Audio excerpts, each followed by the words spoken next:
ऐसा काम करो कि पहचान बने, ऐसा काम करो कि पहचान बने। हर कदम रखो जहाँ निशान बने, हर कदम रखो निशान बने। यहाँ तो हर कोई ज़िंदगी जीता है, लेकिन ऐसा कुछ करो कि मिसाल बन जाए। ये बात हवाओं को बताए रखना, रोशनी होगी चिरागों को जलाए रखना। ये बात हवाओं को बताए रखना, रोशनी होगी चिरागों को जलाए रखना। लहू देकर जिसकी की हिफाजत, ऐसे तिरंगे को सदा दिल में बसाए रखना, ऐसे तिरंगे को सदा दिल में बसाए रखना। जय हिंद। आप सभी को स्वतंत्रता दिवस की हार्दिक शुभकामनाएं। इस वर्ष हम लोग स्वतंत्रता दिवस को आज़ादी अमृत महोत्सव के रूप में मना रहे हैं, क्योंकि यह हम सब का 75वां स्वतंत्रता दिवस है। लेकिन आज़ादी के 75 साल बाद भी आज हम लोग के देश में कुछ समस्याएं हैं, जिस पर कहीं ना कहीं हम सबों को ध्यान देना चाहिए। हम सबों को स्वतंत्रता दिवस मनाने के साथ साथ उन समस्याओं पर भी विचार करना चाहिए। जो मेरी क्लास की छोटी छोटी बच्ची सब उस विचारों को प्रस्तुत करेंगी और समाज को एक छोटा सा अपने माध्यम से एक मैसेज करेंगी कि हम सबको वो सारी समस्या पर भी ध्यान देना चाहिए। क्योंकि आज के इस शुभ अवसर के दिन को हम लोग झंडा फहराने के साथ साथ इस चीज़ से भी हम लोग अवगत होना चाहिए कि आखिर आज़ादी के 75 साल बाद भी हमारे देश में ये सारी समस्या क्यों हैं, ये सब समस्या आज तक हमारे देश से क्यों नहीं मिटा है। तो मैं अपने सबसे प्रिय स्टूडेंट, जो मानिए मेरी बहन समान है, मुस्कान खातून आएगी और अपने बातों की आप सबके समक्ष रखेगी। आइए बाबू, आ जाइए।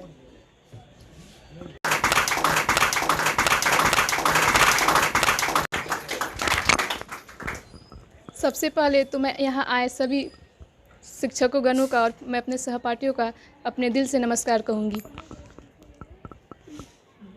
परम सम्मानीय अतिथिगण, शिक्षकगण और मेरे प्यारे सहपाठियों, मैं मुस्कान खातून UVGS क्लासेस की तरफ से आप सभी को स्वतंत्रता दिवस की हार्दिक शुभकामनाएं देती हूँ और साथ ही साथ इस निर्णायक संस्था का तहे दिल से शुक्रिया अदा करती हूँ, जिन्होंने मुझे आप सबों के समक्ष अपने विचारों को व्यक्त करने का अवसर प्रदान किया। आज हमारा देश 75वीं स्वतंत्रता दिवस मना रहा है। आज़ादी के इस अमृत महोत्सव के दिन मैं आप सबों के सामने अपने समाज या भारत के कुछ पहलुओं को आपके सामने प्रकट करना चाहूँगी। जैसे शिक्षा। कहा जाता है कि किसी भी देश की मुख्य विकास की आधार वहाँ की शिक्षा होती है। तो इस विकास के दौर में हम क्यों ना स्त्री और पुरुष दोनों को साथ लेकर चले। हमारे देश के प्रधानमंत्री जवाहरलाल नेहरू का कहना था कि कोई भी देश के विकास वहाँ की महिलाओं की भागीदारी से मापी जाती है।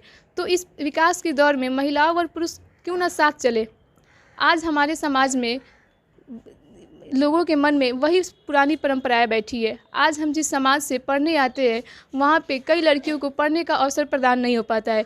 आज इस आज़ादी के अवसर पर मैं और आप सब यह प्रण ले कि हमारे समाज में जो लड़कियों को पढ़ने का अवसर प्रदान नहीं हो पा रहा है, हम उनके माता पिता को शिक्षा के प्रति प्रेरित करेंगे, उन्हें जागरूक करेंगे कि शिक्षा किसी भी नारी के लिए कितना आवश्यक है। आपको विचार करना होगा कि हमारी पहली शिक्षा हमारी माँ ही होती है और साथ ही साथ हम अपने बच्चों को तो लड़कों को उच्च शिक्षा प्रदान कर देते हैं, लेकिन लड़कियों को ज़्यादा शिक्षा प्रदान नहीं कर पाते, क्योंकि हमारी यही सोच है कि लड़कियों को शिक्षा देना यानी गोईठा में घी जलाने के समान है। हमें इस सोच को बदलना पड़ेगा। आज लड़कियां विभिन्न क्षेत्रों में अपना परचम लहरा रही है। साथ ही साथ हमें इस बात पर भी विश्वास करना चाहिए और गौर करना चाहिए कि यदि हम एक लड़कियों को शिक्षा देते हैं तो उससे हम समाज में एक अच्छा नागरिक को पैदा करते हैं, लेकिन वही हम एक नारी को शिक्षा देते हैं तो वह पूरी समाज को सुनिश्चित करती है। आगे मैं आप सबों को यह कहना चाहूँगी, जनसंख्या नियंत्रण। आज हमारे देश में जनसंख्या अत्यधिक मात्रा में बढ़ता चला जा रहा है और इससे न जाने कई सारी समस्याओं का सामना करना पड़ रहा है। जैसे संसाधनों की अंधाधुंध कटाई हो रही है, साथ ही साथ हमारे देश में भ्रष्टाचार, महंगाई, रोजगार और कई अन्य समस्याएं उत्पन्न हो रहे हैं। आज के इस दिन के अवसर पर मैं आप सबों से यह गुजारिश करूंगी कि हम लोग इसके प्रति जागरूक होए और साथ ही साथ सरकार को भी इसके प्रति कुछ ठोस कदम उठानी चाहिए। अंत में मैं आप सबों के सामने हमारी भारत की शान और अपनी जिससे हमारी पहचान है, हमारी भारत की संस्कृति के बारे में बताना चाहूँगी। कहा जाता है कि संस्कृति किसी व्यक्ति की विशिष्ट रूपरेखा को प्रदान करती है। हमारी भारत की संस्कृति विश्व की सबसे अच्छी संस्कृति मानी जाती है। यहाँ पे महिलाओं को सम्मान और अधिकार दोनों प्राप्त रहता है। साथ ही साथ हमारे यहाँ महिलाओं को माता के समान माना जाता है। हमारी संस्कृति में शत्रुता को भी मित्रतापूर्ण माना जाता है, लेकिन पश्चिमी संस्कृति के आने से हम अपने देश में शिक्षा तो प्राप्त कर ले रहे हैं, लेकिन धीरे धीरे हम अपनी संस्कृति को भूलते चले जा रहे हैं। तो मेरी आपसे यही गुजारिश है कि हम शिक्षा लेने के साथ साथ अपनी संस्कृति को बरकरार रखें, ताकि हमारी संस्कृति से विश्व स्तर पर हमारा नाम हो सके। अंत में मैं आप सबों के सामने मेरे से कुछ चूक हो गई होगी, तो मैं आप सबों से क्षमा प्राप्ति हूँ। जय हिंद, जय भारत।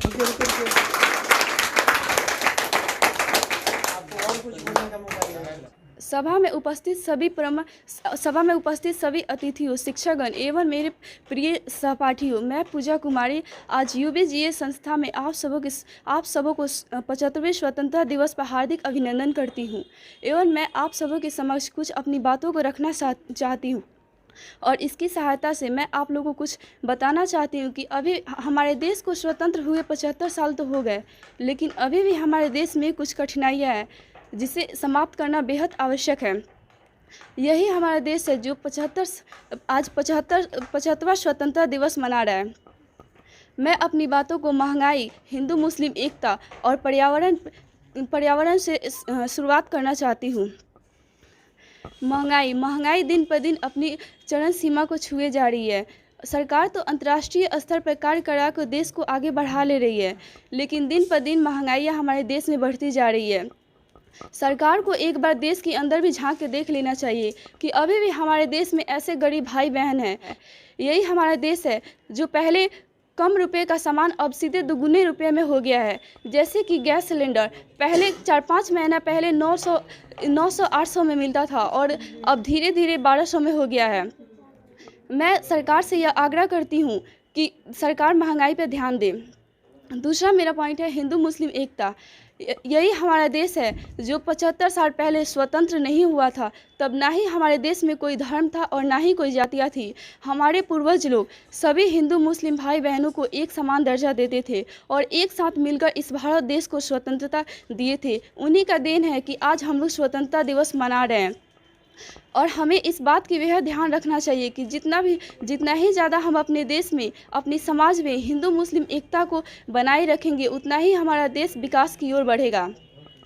मैं आप लोगों से यह आग्रह करती हूँ कि कृपया अब हम अपने समाज में हिंदू मुस्लिम एकता को बनाए रखें। मैं अपनी अंतिम बात पर्यावरण से समाप्त करना चाहूँगी। पर्यावरण धीरे धीरे हमारे समाज में असंतुलित हुए जा रहा है और जिससे असंतुलित होने के कारण अनेकों प्रकार की बीमारियां उत्पन्न हो रही है, जैसे चर्म रोग, कैंसर आदि जैसी खतरनाक बीमारियों से हम लोग को सामना करना पड़ रहा है। अगर हम अपने देश में जितना ही ज़्यादा पेड़ पौधे लगाएंगे, उतना ही ज़्यादा हमारा पर्यावरण संतुलित रहेगा, जिससे हम स्वस्थ रहेंगे। ऐसा कहा जाता है कि हर एक देश में 33% वन होना आवश्यक है, जबकि हमारे भारत देश में लगभग मात्र 21% ही वन है। ऐसा नहीं होना चाहिए।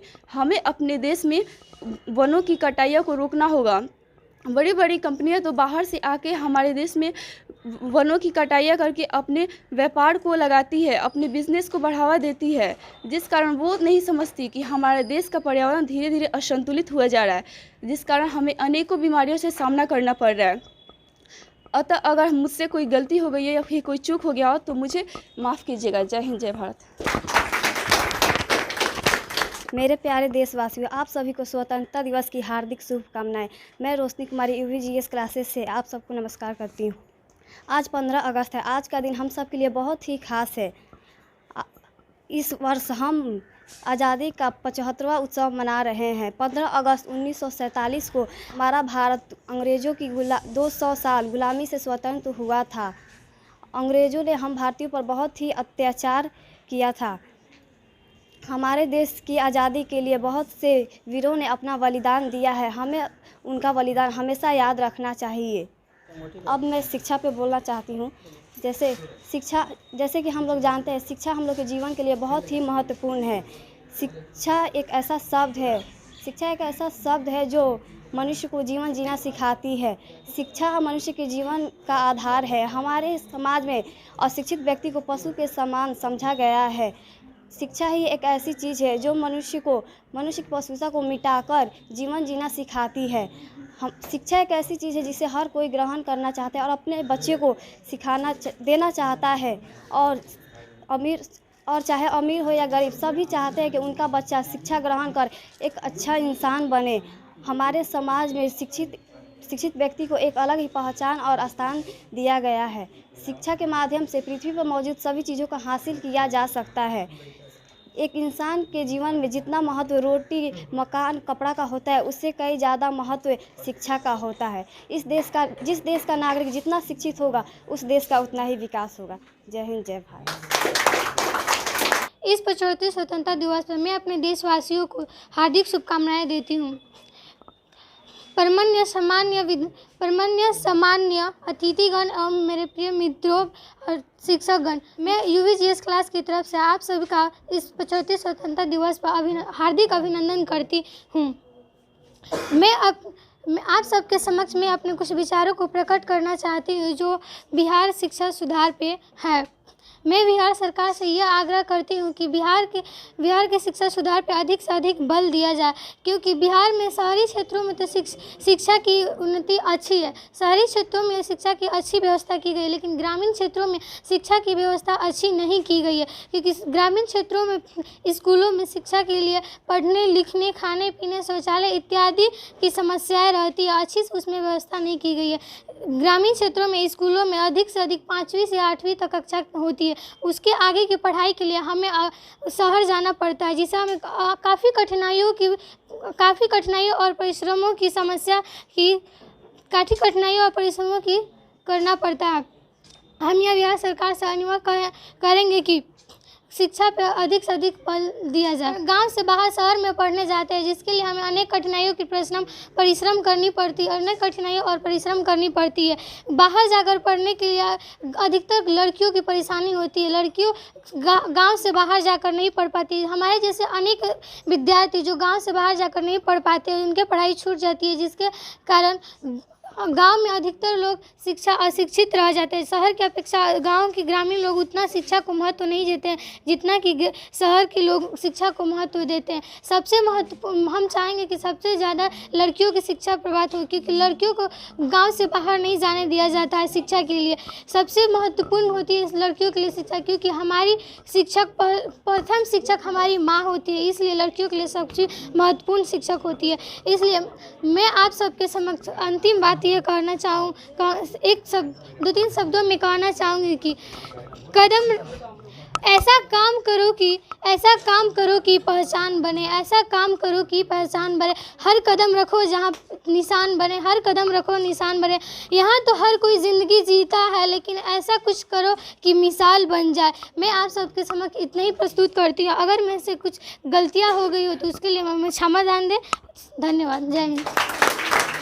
भारत माता की जय। भारत माता की जय। वंदे मातरम। वंदे मातरम। महात्मा गांधी अमर है। महात्मा गांधी अमर है। सुभाष चंद्र बोस अमर है। सुभाष चंद्र बोस अमर है। डॉक्टर APJ अब्दुल कलाम अमर है। डॉक्टर APJ अब्दुल कलाम अमर है। अब हम सब बच्चों ध्यान देंगे। अब हम सबों का भी कर्तव्य बनता है कि हम सबों को आज़ाद करा दिया गया है। हम सब आज़ादी के 75वें वर्षगांठ यानी अमृत महोत्सव में प्रवेश कर गए। अब हम सबको भी कर्तव्य करना है और मेहनत कर अपने देश को आगे ले जाना है। क्या आप सब तैयार हैं? आप सब तैयार हैं? वंदे मातरम। वंदे मातरम। इनकलाब जिंदाबाद। इनकलाब जिंदाबाद। आलू पकौड़ी।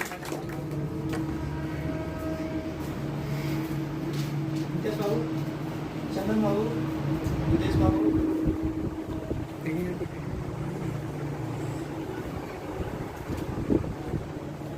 जय हिंद प्यारे बच्चों। आप सब देख सकते हैं, वहाँ पे देखिए चंदन बाबू दिखाइए जी, और यहाँ पे देखेंगे नितेश बाबू। लगभग कल से स्वतंत्रता दिवस सेलिब्रेट करने से के बाद से लेकर अभी तक देख सकते हैं 9:30 हो गया है, और कल से ये लोग कब से लगे हैं? लगभग 2 बजे से लगे हैं। तो 2 और 10 12, इधर भी 10, लगभग 20 घंटा से ये लोग मेहनत कर रहे हैं, थोड़ा देर रिलैक्स लेकर। अब बेहतर से बेहतर क्वालिटी आप लोग का वीडियो दे रहे हैं। सेलिब्रेट तो मैं किया था, लेकिन साथ साथ में ये जो आप लोग यूट्यूब पर आए और आप लोगों को आगे बढ़ाने में इन लोग का योगदान है। तो आप लोग भी ऊपर वाले से दुआ कीजिए कि ये लोग जीवन में आगे बढ़े। और साथ साथ किसी को भी शादी विवाह के लिए बेहतर से बेहतर वीडियो क्वालिटी बनाना हो, ये इस एरिया में सबसे अच्छा वीडियोग्राफी वीडियो कैमरा ये लोग करते हैं, ठीक है ना। तो आप लोग हमसे संपर्क कीजिएगा, हम इनसे आपको पर्सनली मिलाएंगे या इनसे संपर्क कर सकते हैं। साथ साथ में इनका चैनल है जिसका लिंक मैं डिस्क्रिप्शन में दे दूंगा, उसको सपोर्ट करना है और इनको भी आगे बढ़ाना है और हम सबों को आगे बढ़कर अपने देश के लिए, अपने समाज के लिए कुछ बेहतर करना है। जय हिंद, वंदे मातरम।